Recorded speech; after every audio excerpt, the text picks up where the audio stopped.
Rain pelted against my office window, each drop casting long shadows across the stack of failed mission reports cluttering my desk. 15 years of hunting supers, and I'd never seen Director Paulson look as grim as he did walking through my door that morning. His usual crisp uniform was wrinkled, dark circles under his eyes suggesting he hadn't slept in days. "Subject 2187, he said, dropping a file that landed with the weight of a funeral stone. "Codename the architect." I didn't reach for it immediately. In my line of work, hesitation keeps you breathing. "Must be something special if you're hand-delivering it, sir." He pulled up a chair, the metal legs scraping against concrete. "4 cities, Marcus. 4 cities in the past month. Denver, Phoenix, Seattle, Portland. All experienced what witnesses described as reality coming undone." He gestured to the file. "Take a look." The photos inside made my stomach turn, and that's saying something for someone who's seen what I have. A downtown intersection twisted like a pretzel, skyscrapers folded into impossible shapes, cars melted and reshaped into abstract sculptures that would make Dali weep. But it was the casualty reports that got me. Hundreds missing, presumed trapped inside structures that defied physics and reason. "Matter manipulation," I said, studying a photo of what used to be the Space Needle, now curved into a perfect spiral. "We've seen this before." Not like this. Paulson tapped one particular image. A hospital transformed into a massive geometric puzzle box. Previous matter manipulators needed physical contact, had range limitations. This one. He shook his head. "They look at it. They can change it. No upper limit we've found yet." I spread the photos across my desk, looking for patterns. Each incident showed increasing complexity, growing confidence. They're learning, getting stronger. "That's what the eggheads say." Paulson stood, straightening his jacket. "Usually I'd tell you to bring them in alive for study. This time," he paused at the door, "I don't care what condition they're in. Just stop them. Whatever resources you need, you have them." "Sir," I called before he could leave. "Why me?" He turned back, his face aged by shadows. "Because you're the only hunter who's never lost a target." And Marcus, his knuckles whitened on the doorframe. "Don't break that streak now. The next city they hit might not have time to evacuate." After he left, I sat in silence, studying the photos until my eyes burned. Then I reached for my phone. First call would be to Jake. He'd retired after losing his eye, but he still owed me. Second would be to Tiffany, assuming she was still stateside. Her cybernetic enhancements made her the best tracker in the business. I had a feeling I'd need them both for this one. The photos screamed it. This wasn't just another super drunk on power. This was something else, something worse. If only I'd known then just how wrong I was. The neon sign of O'Malley's bar flickered weakly against the night sky, casting intermittent red shadows across Jake's face as he studied the photos. His remaining eye, the right one, narrowed as he spread them across our corner booth, careful to keep them away from the rings of condensation left by his whiskey glass. "You remember Manila?" he asked, not looking up. Hard to forget. I watched him touch the leather patch covering what used to be his left eye. That was different. Was it his laugh was all gravel and ghosts? "Super goes rogue, we hunt them down, people die." Same song, different verse. He tapped the photo of the twisted Space Needle. "Just bigger stakes this time."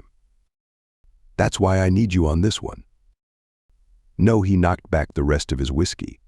"You need me because Tiffany won't come if I don't." He wasn't wrong. After what happened in Cape Town, Tiffany had made it clear she'd only work with a select few hunters. Jake and I were among the lucky ones, though lucky might not be the right word. As if summoned by her name, the bar's door swung open. Conversations died as Tiffany walked in, her cybernetic arm gleaming dully under the bar lights. The soft whir of her mechanical parts cut through the silence as she made her way to our booth. Most hunters opted for flesh-colored synthetics, but not Tiffany. Her enhancements were chrome and carbon fiber, worn like badges of honor. "You boys started without me." Her voice carried the slight electronic undertone that came with her enhanced vocal cords, another souvenir from Manila. She slid into the booth, eyes glowing faintly as they scanned the photos. "Probability matrices suggest a 78% chance of mission failure with standard tactics." "Since when have we ever used standard tactics?" Jake muttered. Tiffany's cybernetic eye whirred as it focused. Pattern recognition complete. The destruction shows evidence of both massive power and precise control. Contradictory. Interesting, she looked up at me. You have a plan. Working on it. But I need you both. Who else? Jake asked. I pulled out my phone, showing them the list. Their expressions darkened as they scrolled through the names. Jesus, Marcus. Jake pushed the phone back across the table. You're calling in everyone. Not everyone, Tiffany corrected, her enhanced vision still processing the photos. Just everyone still alive. The weight of those words hung in the air. Our profession didn't tend toward retirement parties. Most hunters' careers ended in closed casket funerals if there was enough left to bury. I've got official sanction, I said. Full resources, no restrictions. Director Paulson himself signed off. Jake whistled low. Must be the end of the world. Could be, I agreed, if we don't stop them. Tiffany's arm whirred as she gathered the photos into a precise stack. Your confidence metrics are unusually low, Marcus. You're scared. Aren't you? Her cybernetic eye focused on me with an audible click. Fear is an appropriate response to a legitimate threat. The real question is, what aren't you telling us? I pulled out one last photo, one I hadn't shown Director Paulson. It showed a pattern in the destruction, a signature I'd seen before. But that was impossible. We'd taken down that super years ago, hadn't we? Jake recognized it immediately. His hand trembled as he reached for his empty glass. Well, shit. Now you understand why I need you both. Tiffany's systems hummed as she processed the implications. When do we start? Tonight. I've got a warehouse set up on the east side. The others are already gathering. Jake stood, leaving enough cash on the table to cover his drinks twice over. Just like old times, huh? Yeah, I said, watching him adjust his eye patch. Let's hope it ends better than old times. With this crew, Tiffany's metallic fingers clinked against her glass. It'll either be a perfect success or a spectacular failure. No in between. As we walked out into the rain-slicked street, I couldn't help but think she was right. One way or another, this hunt would be one for the history books, assuming any of us lived to write it. The warehouse loomed over the industrial district like a steel giant, its windows dark, except for a faint blue glow seeping through the grime. Inside, 20 of the world's deadliest super hunters moved with practiced precision, checking equipment and reviewing tactical displays. Rico's command center dominated the main floor, a spiderweb of holographic screens and humming servers.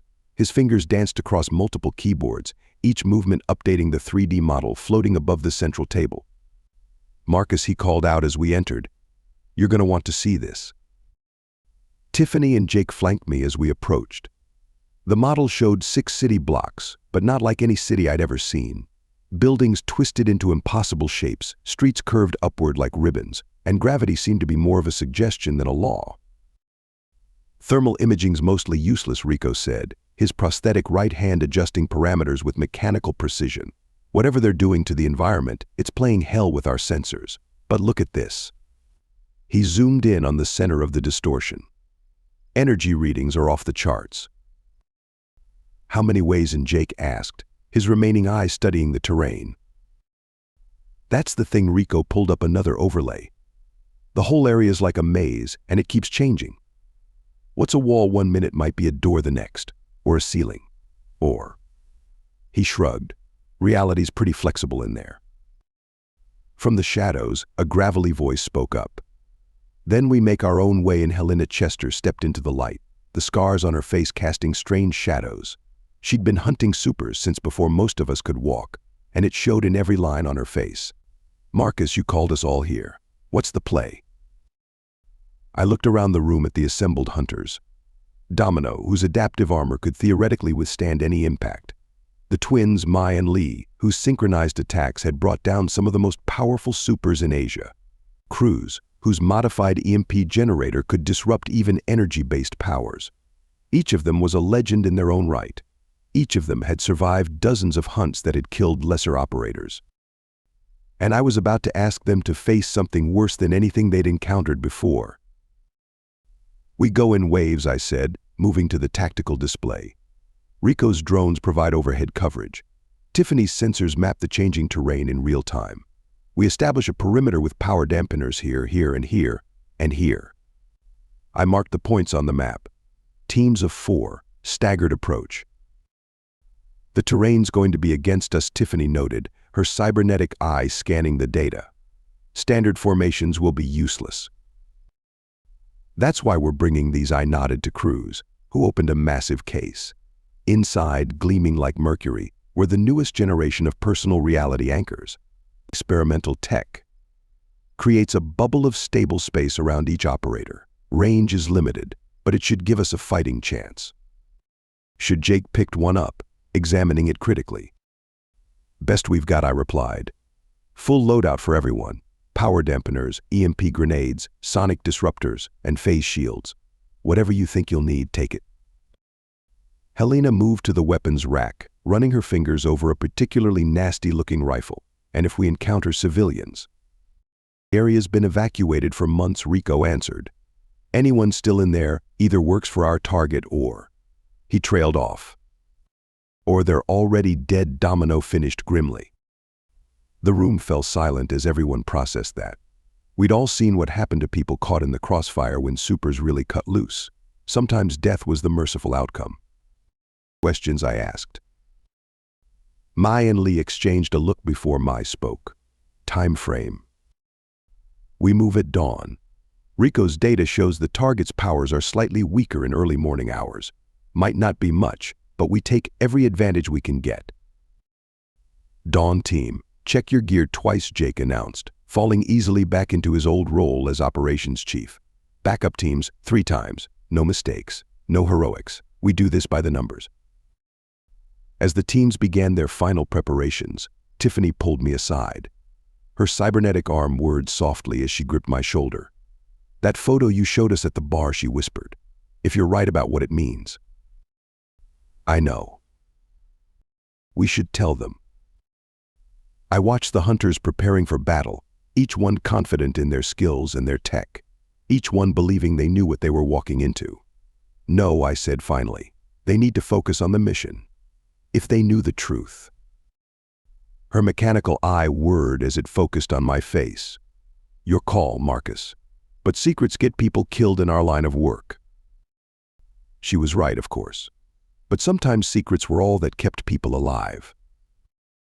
As I watched Rico's drones launch for their final reconnaissance, I couldn't shake the feeling that despite all our preparation, all our technology, all our experience, we were walking into something far worse than any of us imagined. Dawn was coming, and with it, either victory or annihilation. There would be no middle ground. Dawn painted the sky in shades of blood and rust as Rico's drones took point, their carbon fiber frames barely visible against the dark clouds. Through my tactical display, I watched their feed with growing unease. The target zone looked wrong, like a painting left out in the rain, all running colors and impossible angles. "Teams in position," Jake's voice crackled through the comm. "Reality anchors active." From my vantage point, I could see our forces spread out in a rough semicircle. Domino's armor gleamed dully on the west flank, while the twins had taken up position to the east. Tiffany's enhanced vision provided real-time updates, her cybernetics mapping the constantly shifting terrain. "Movement at 2 o'clock," Rico called out. "Drone 3 has visual." The feed showed what looked like a ripple in space, as if someone had dropped a stone into the fabric of reality. Buildings warped around it, brick and steel flowing like water. "All teams, hold position," I ordered. "Cruz, status on the dampeners." "Online, but readings are unstable. Whatever's out there, it's playing havoc with thee." His voice cut off as the ground beneath Team 3 liquefied. There wasn't even time to scream. One moment, 4 of our best hunters were there, the next, the concrete had become a whirlpool of molten stone. "Pull back," Jake shouted, but the chaos was just beginning. A skyscraper unfurled like a blooming flower, its steel girders reaching out like tentacles. Two of our armored vehicles were caught, crushed into abstract sculptures before their crews could eject. Rico's drones transformed into crystal, shattering as they fell from the sky. Reality anchors failing Tiffany's voice carried the static of electromagnetic interference. Pattern recognition impossible, the changes aren't following any logical. The air itself seemed to twist. I watched in horror as space folded around Mai and Lee, trapping them in a Klein bottle of warped dimensions. Their synchronized screams cut off abruptly, leaving only static on the comm. New plan, I barked. Crews, deploy the MPs. Domino, push forward with your shield. We need to. The world turned inside out. When my vision cleared, I found myself standing on what had been a vertical wall. Gravity reoriented to match. Below, or was it above, Helena's team was fighting their way through a forest of geometric shapes that hadn't existed seconds ago. 7 down, Jake reported, his voice tight with pain. Reality anchors completely offline. Standard formations are suicide. Tiffany, what are you seeing? Her response was broken by interference. The patterns. Marcus, they're not random. It's like they're protecting something. Following a design we can't. Her voice cut out as another wave of distortion rippled through the area. All back to secondary positions, I ordered, watching Domino's armor beginning to twist and reshape itself with her still inside. Her scream joined the others in my nightmares. Rico, get me a path to the center. Whatever's causing this has to be. Marcus, Jake's voice was barely a whisper. Look up. Above us, the sky had begun to fold. Not like paper or fabric, but like space itself was being origamied into impossible shapes. Through gaps in the folds, I caught glimpses of something, other places, other times, other realities. New contact, Rico shouted. Energy spike at. The building beneath my feet shuddered and began to flow like mercury. I jumped, triggering my emergency grapple, and swung through what had once been a window but was now a hyperbolic curve in space-time. Teams, report, I called out, landing on a surface that might have been a road once. Who's still operational? The responses came in broken and scattered. Heavy casualties on the west side. Can't maintain position. Reality's coming apart. Through it all, I could hear Tiffany's systems whirring as she processed the chaos. Marcus, the pattern. It's not attack formations, it's defensive. Like layers of protection around. Her voice faded as I realized what I was seeing. The destruction, the warped space, the impossible geometries, they weren't random. They weren't even meant to attack us. They were circles within circles, each layer of twisted reality protecting something at the center. All remaining teams, I said, my mouth dry, converge on my position. I think I know what we're dealing with. How many are left? Jake asked. I looked at my tactical display, counting the signals still broadcasting. Too few. Far too few. Enough, I lied, and began making my way toward the center of the distortion. Whatever waited for us there, it had better be worth the lives it had cost to reach it. I didn't know then how right and how wrong I was. The path to the center was a nightmare of non-Euclidean geometry. Every step had to be carefully considered. What looked like solid ground might be empty space from another angle, and what appeared to be a wall could actually be a floor. The remains of our reality anchors sparked uselessly at our belts, their circuits fried by whatever power saturated this place. Movement tracking is impossible, Tiffany reported, her cybernetic eye rapidly adjusting to the shifting perspectives. But the pattern holds. Everything flows toward the center point, like water circling a drain. Jake limped beside me, fresh blood staining his tactical vest. Or like shields, he muttered, each layer protecting what's inside. The three of us were all that remained of the assault force. Rico guided us remotely, his surveillance systems providing what little reliable data they could still gather. The others. I tried not to think about the others. Energy readings are off the scale, Rico's voice crackled through our comms. Whatever's in there, it's the source. Has to be. We reached what appeared to be the final barrier, a wall of shifting, flowing matter that resembled liquid mercury. Shapes and images moved across its surface faces, places, fragments of other realities bleeding through. No other way, I said, checking my weapons one last time. We go through together. Tiffany's arm whirred as she raised it. Structural analysis suggests a weak point. Here she pointed to a spot where the flows converged. Hit it with everything we have. Jake pulled out his last EMP grenade, just like Manila. Just like Manila, I confirmed, though my gut twisted at the memory. We struck simultaneously, Tiffany's arm cannon, Jake's grenade, and my pulse rifle all converging on a single point. For a moment, nothing happened. Then reality cracked. The barrier shattered like glass, but the pieces didn't fall. They hung in the air, each shard reflecting a different version of the world. Through the gaps between them, we could see our destination, a perfectly spherical chamber at the heart of all the chaos. Be ready, I warned, stepping through the broken barrier. Whatever's in there took out 13 of our best. It won't go down easy. The chamber was eerily calm compared to the maelstrom outside. Its walls were smooth, unblemished, forming a perfect sphere perhaps 30 feet in diameter. And in the center. No, Tiffany whispered, her cybernetics whirring in confusion. That's impossible. A child sat huddled in the middle of the room, knees pulled up to her chest, tears streaming down her face. She couldn't have been more than 10 years old. Around her, small toys floated in the air, a teddy bear, some building blocks, a battered copy of Alice in Wonderland. Please, she whimpered when she saw us, shrinking away. I don't want to hurt anyone else. I just want to go home. Jake lowered his weapon, his remaining eye wide with shock. Marcus, she's just a kid. A kid who killed 13 hunters, I reminded him, but my own grip on my rifle had loosened. Tiffany's sensors were going wild. Power readings are. Marcus, I've never seen anything like this. She's not just manipulating reality, she's rewriting it, constantly. And, she paused, her mechanical eye focusing. She's terrified.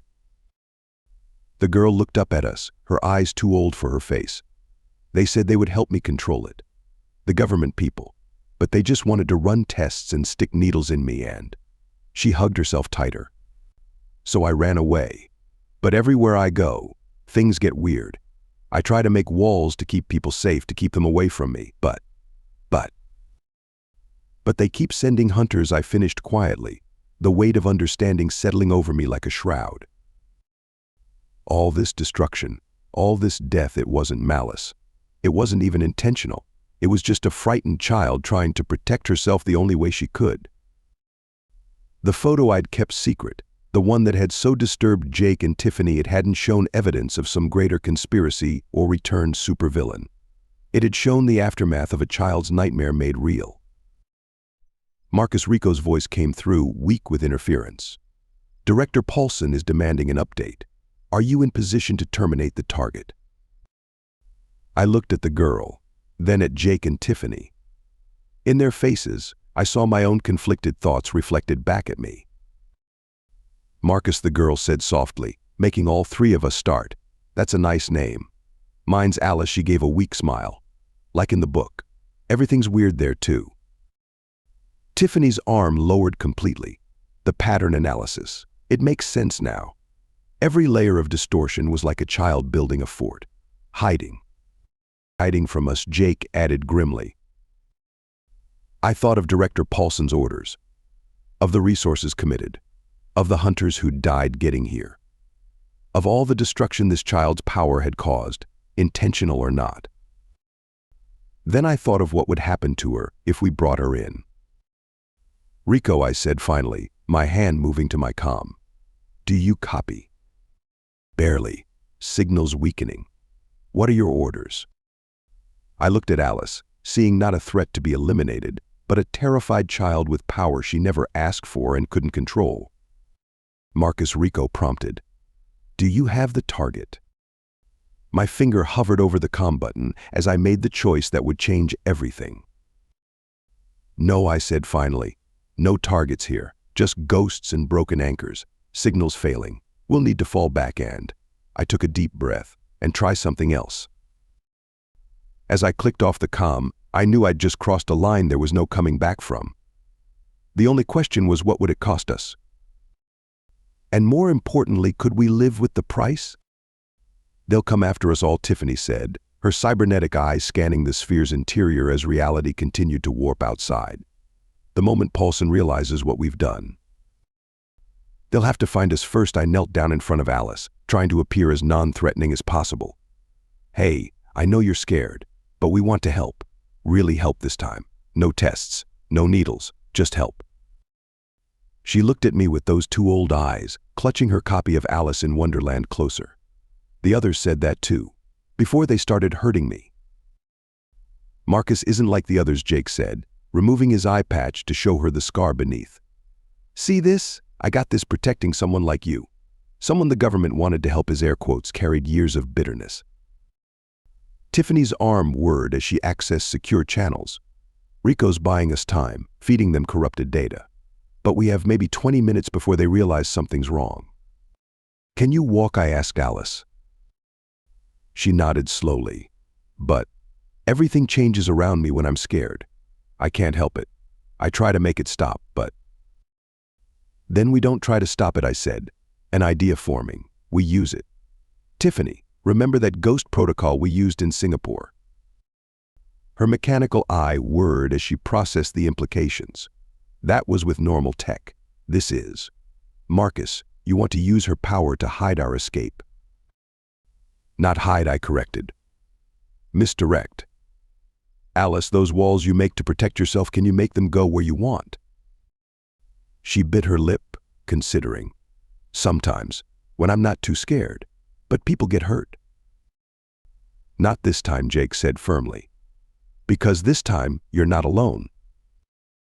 I keyed my comm one last time. Rico, you copy. Barely, his voice crackled. Whatever you're planning, make it fast. Paulson's mobilizing secondary teams. Remember that back door you built into the mission servers? Use it. Wipe everything. Then get to the rendezvous point we discussed in Manila. The one that doesn't exist on any official record. That's the one.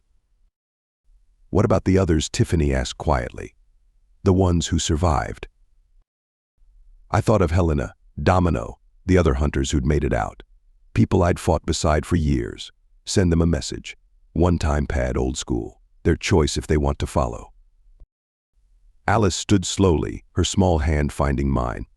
The toys around her settled gently to the ground. Where will we go? Somewhere safe, I promised, hoping I could keep that promise.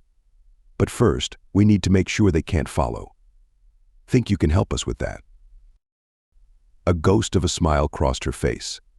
Like in the book, making everything curiouser and curiouser. Exactly like that. She took a deep breath, and the world began to shift. But this time it wasn't chaos. The walls of the sphere flowed outward in precise patterns, creating a labyrinth of impossible spaces and false paths. A maze that would take days to navigate, with no center to find. Good, I said. Now, one more thing. The scariest thing. We need you to make a door. A real one. Can you do that? She squeezed my hand tight and nodded. The air in front of us split open, showing a tunnel of normal, stable space leading away into darkness. 15 minutes, Tiffany reported. Maybe less. Rico, I called into the comm. We're Ghost. Initiate final protocol. Copy that. His voice was steady. See you on the other side, boss. Or not. That's the point, right? I looked at Jake and Tiffany, seeing the weight of our choice in their faces. Everything we'd built, every mission, every victory, we were leaving it all behind. And for what? A child with the power to reshape reality, who just wanted to go home. But maybe that's what made it right. Ready? I asked them. Jake checked his weapon one last time. Like the lady said, curiouser and curiouser. Tiffany's systems hummed as she prepared for what was coming. The world's going to look different after this. For all of us. I felt Alice's small hand in mine, steady now despite everything. That's the point, I said, echoing Rico's words. Sometimes different is better. Together we stepped through the door she'd made, leaving behind the world of hunters and hunted, of power and fear. Ahead lay uncertainty, danger, and the kind of freedom that only comes from choosing what's right over what's ordered. As the door sealed behind us, I heard Alice whisper, "Are we the good guys now?" I thought of all the lines we'd just crossed, all the laws we'd broken, all the trust we'd shattered. Then I thought of the alternative, delivering this child to a life of tests and pain and fear. "Yeah," I said finally. "I think we are." In the distance, alarms began to sound. But we were already gone, vanished into a reality of our own choosing. Let them hunt us. Let them search. They'd find only echoes in empty spaces, like a story that changes every time you try to read it. Sometimes the most dangerous thing isn't power itself, but the fear of it.